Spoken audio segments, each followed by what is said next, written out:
चर्चा करेंगे। जनन जीवों में जितने भी जीव होंगे उन सभी में जनन की क्रिया जो होती है, उस जनन के द्वारा जीव की उत्पत्ति होती है। वह आप सब जानते हैं, क्लास 9 से भी इसके पीछे पढ़ते हम लोग आ रहे हैं जी। जनन की परिभाषा के बाद थोड़ा रिपीट करते हैं।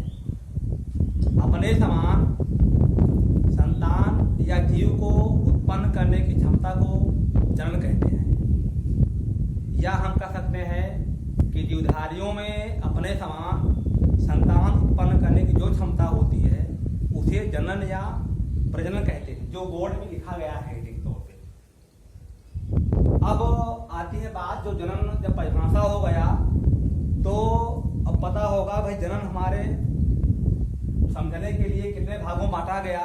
तो जो भी जीव होगा, जितने जीवधारी होंगे, जीवधारी माने यहाँ आप समझ लीजिए कि केवल जो जीवधारी माने अगर देखेंगे तो जिनमें जीव धारण करने की क्षमता हो, समझ रहे हैं। तो जीव केवल धारण करने की क्षमता दो ही में होता है, प्लांट एनिमल में, मेन पौधों में और जंतुओं में। तो वह को आधार मानते हुए, जीवधारियों को आधार मानते हुए जनन को बांटा जाता है 3 भागों में। तो जिसमें से पहला आपका लैंगिक जनन,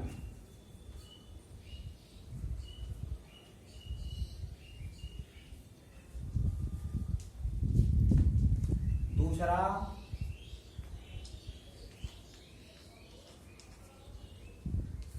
अलैंगिक जनन,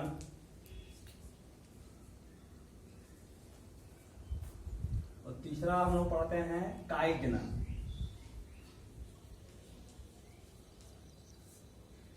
कायिक को हम लोग वर्धी भी कहते हैं,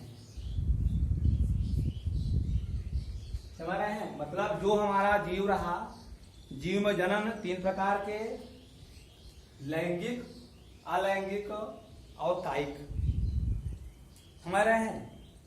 जो भी जीव होगा, अगर हम वहां लैंगिक की बात करते हैं तो लैंगिक जो भी होगा वह लगभग जो बहुकोषीय प्राणी होते हैं उनमें देखा गया। और एक कोषीय प्राणी में तो होगा ही करेगा, लेकिन उसमें स्पष्ट हो नहीं पाता। लेकिन केवल जो अलैंगिक जनन होगा वह एक कोशिकी में भी और बहुकोषीय जीवों में भी मिलता है। हम लोग एक कोशिकीय बहुकोशिकीय पहले से पढ़ते आ रहे हैं। जिन कोशिकाओं को हम अपनी आंख से स्पष्ट देख सकें वह बहुकोशिकीय, जिनको नहीं देख सकते उनके देखने लिए माइक्रोस्कोप सहारा लिया जाए, उसे हम लोग कहते हैं एक कोशिकीय। तो हम लोग पहले अलैंगिक चर्चा करेंगे। तो अलैंगिक जनन जो है ऐसी जनन क्रिया जिनमें 2 लिंगों की आवश्यकता नहीं होती, अर्थात 2 लिंग मतलब यहाँ पे नर और मादा, मेल और फीमेल, ठीक है। तो जब अलैंगिक जनन यहाँ बताया जा रहा है कि अलैंगिक जनन में 2 लिंग की आवश्यकता नहीं होगी और वह एक कोशिकीय जीव में होता है, समझ रहे हैं।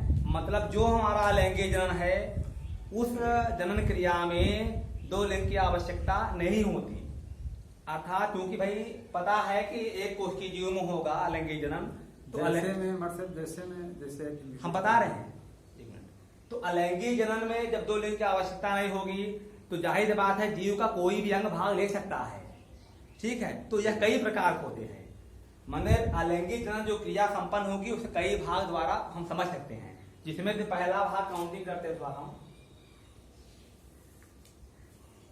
द्विखंडन द्वारा, ठीक है। और दूसरा, पहला है द्विखंडन, दूसरा हुआ बहुखंडन,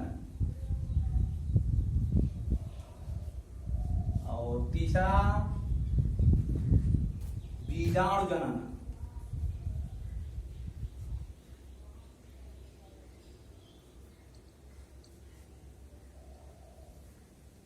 चौथा देखेंगे मुकुलन,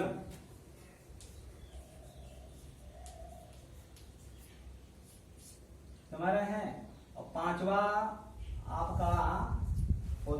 पुनर्जनन,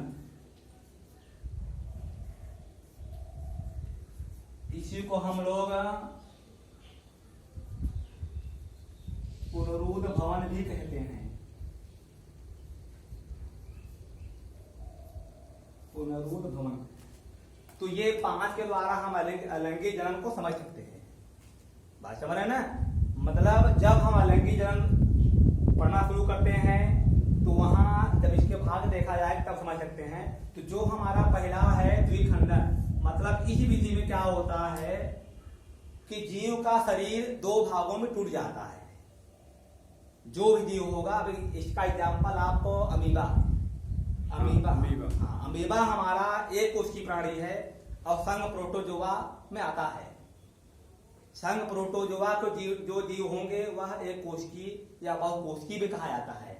क्योंकि दिखता नहीं तो हम लोग एक कोश की स्पष्ट मान लेते हैं। बिना आंख समझ देख नहीं सकता, लेकिन माइक्रोस्कोप लगा देंगे, जो तालाब जो पानी गंदे उंदे होते हैं ना, काई, जी। तो वास्तव में जो हमारा एक जो प्रोटोजोआ संघ प्राणी है, इसमें एक जीव आता है जुगलीना। तो जुगलीना भी हमारा एक काई ही है। और जुगलीना को हम लोग प्लांट एनिमल के बीच कड़ी मानते हैं। माने जो हमारा जुगलीना है वह जुगलीना में दोनों गुण पाए जाते हैं, प्लांट एनिमल दोनों के। क्यों? क्योंकि जुगलीना हमारा प्लांट इसलिए माना गया कि हमारा प्लांट किंगडम में एक वर्ग आता है जुगलिनोफाइटा, क्योंकि हरा है। आप जानते हैं प्लांट का लक्षण में क्या है, हरे रंग का होना। तो काई है, काई में सामान्य भाषा हम लोग क्या जो उसका नाम का एल्गी बोलते हैं अंग्रेजी में। तो जब काई है भाई, प्लांट किंगडम रख दिया गया। एनिमल इसलिए क्योंकि संघ प्रोटोजोआ ही रहा है। तो जो हमारा द्विखंडन है, द्विखंडन में इनका इसमें जीव का शरीर 2 भागों में बढ़ जाता है। 2 भागों में बढ़ जाने के बाद जब उनमें अनुकूल परिस्थितियां आती हैं तो अपने दोनों भाग उनके वृद्धि करके नए नए जीव का निर्माण कर देते हैं। तो इसका उदाहरण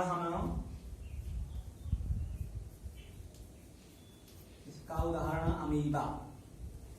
बहुत से हैं, लेकिन जो हमें थोड़ा सा याद रहे हमेशा उसको लिखा जाता है। हाँ, एग्जाम्पल तो बहुत है। हाँ, अब आती है बात बहुखंडन की।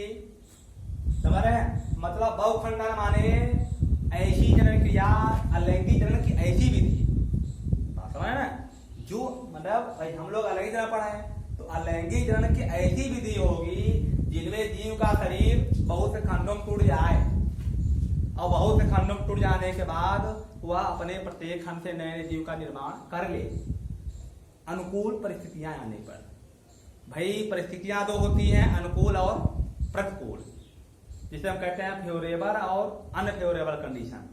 तो जब हम बहुखंडन पढ़ रहे हैं तो इनका जो एग्जाम्पल आप नाम सुने होंगे, प्लाज्मोडियम परजीवी का नाम है, जो मलेरिया परजीवी बुखार है ना, तो उनके जो वाहक हैं, उनके जब बीजा जब टूटते हैं तो उनमें बहुखंडन विधि द्वारा ही आगे बढ़ता है। क्यों?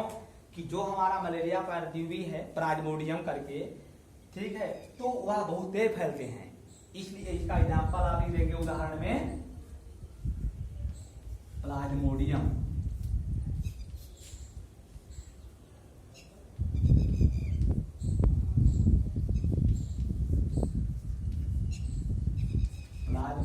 ठीक है, समझ रहे हैं?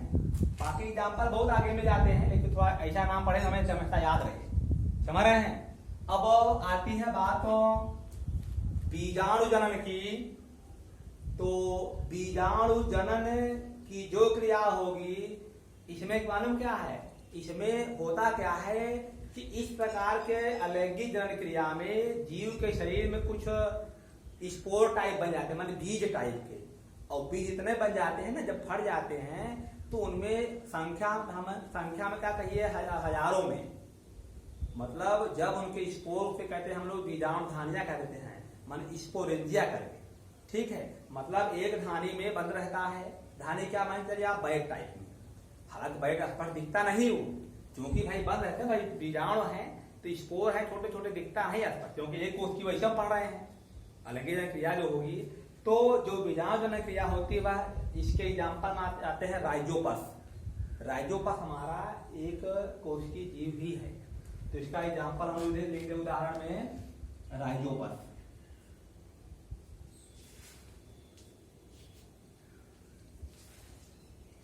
राइजोपस समझ रहे हैं। अब चूंकि भाई देखिए, अब जब अलैंगिक जनन पढ़ा जा रहा है तो भाई केवल आउटलाइन ही बता रहे हैं, भाई आप इसमें क्या है एग्जाम्पल और थोड़ी परिभाषाएं, बाकी जब इसका डिटेल सिलेबस में है भी नहीं, ठीक है, इसका डिटेल आगे क्लास में हम लोग पढ़ेंगे। अब आती है बात मुकुलन की। मुकुलन अलैंगिक जनन की वह क्रियाविधि है जिनमें जीव के शरीर में कुछ आउटग्रोथ हो जाते हैं। जानते हैं आउटग्रोथ? आउटग्रोथ माने वाह वृद्धि। जैसे कभी कभी आप देखे होंगे हमारे शरीर में जब फुंसी होगा, छोटे छोटे फुंसी दाने टाइप में, तो अंकुर टाइप में, अंकुर टाइप में तो नुकीले भाग हो जाएंगे। तो उस नुकीले भाग जैसा एक मुकुलन, मतलब जीव के शरीर में कुछ वाह वृद्धियां हो जाती हैं और उन्हीं वाह वृद्धियों में जब अनुकूल परिस्थितियां आती हैं तो उनका जो वाह वृद्धि है ना, क्योंकि देखिए मुकुलन माने आप समझिए बड कली, कली है। तो जब वाह वृद्धि हुआ है जीव के शरीर में, अनुकूल परिस्थितियां आती हैं तो वह जो वाह वृद्धि है टूट जाता है। टूट के जहां भी गिरेगा तो नया जीव बन जाता है। समझ रहे ना? हाँ, यही बात है भाई। जैसे आप मुकुलन माने कली कहिए या मुकुल कह दीजिए तब वो सही है। समझ रहे ना? मतलब जो मुकुलन है वह मुकुलन ऐसा नहीं तुम्हें कली दिखता है, कली नहीं दिखे होगा। जाहिर सी बात है कि जो जीव बताए, जो जीव का शरीर होगा, ठीक है, तो जीव के शरीर में कुछ वाह वृद्धियां हो जाती हैं, आउटग्रोथ। तो वह वाह वृद्धियां जो है वही अनुकूल परिस्थितियां आने पर जीव के शरीर से अलग हो जाता है। अलग हो जाने के बाद जब फेवरेबल कंडीशन के अनुकूल परिस्थितियां आती हैं तो नया जीव का निर्माण हो जाता है। इसका एग्जाम्पल देखिए ईस्ट। इसका एग्जाम्पल है ईस्ट। ईस्ट लिखेंगे।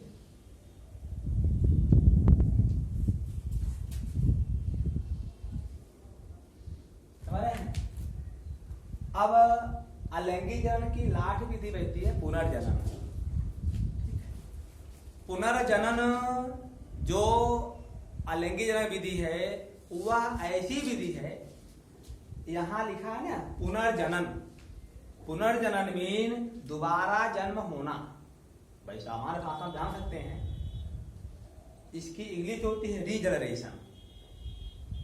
रीजनरेशन जब आप पढ़ेंगे तो पुनर्जनन जो विधि है वह ऐसी विधि जनन की होगी जिनमें जीव का शरीर किसी भी कारणवश कट गया, टूट गया, जैसा भी करके, अगर किसी प्राकृतिक आपदाओं के कारण, वैसे हमारे आपके एक्टिविटी के कारण, जब जीव का शरीर अगर कहीं से भी वह कई भागों में टूट जाए और वह जितने भाग टूटेगा ना वह उतने भाग से अपना पूरा शरीर फिर से बना लेगा।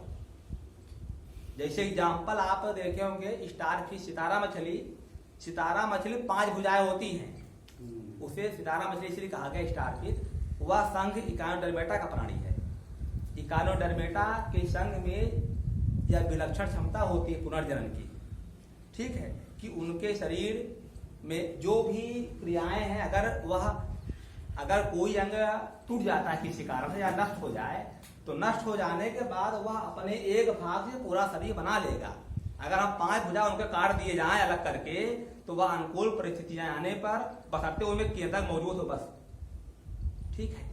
तो जाहिर बात है केंद्रक कोशिकाएं बहुत होते हैं, गिन नहीं सकते हम आप, ठीक है। तो भाई जब कटा है भुजाएं, 5 भुजाएं हैं तो अलग नया नया जीव बना लेगा वो।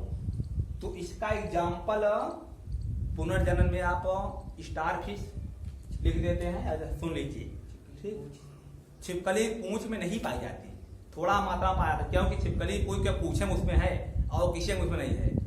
पूंछ कट जाएगी तो वो दोबारा उग सकती है, अदरवाइज कहीं हाथ पैर कट जाए कतई नहीं होगा छिपकली में। हाँ, केवल पूंछ में थोड़ी क्षमता पाई गई बस पुनर्जनन की, और किसी में नहीं। और किसी भैया ने है कि भाई ये आपके स्टार फिश इकानोडर्मेटा संघ प्राणी मिलेगा, आदमी में नहीं है। नहीं, आदमी कतई नहीं है भाई। हम आप बहुकोशिकीय जीव हैं तो कहाँ हो पाएगा। जैसे आदमी अगर होता तो फिर जो है अरे तो आदमी ठीक है। तो पुनर्जनन क्रिया एक हो गई, मतलब ये हमारे अलैंगिक जनन क्रिया जो है हाँ आज संपन्न हुआ।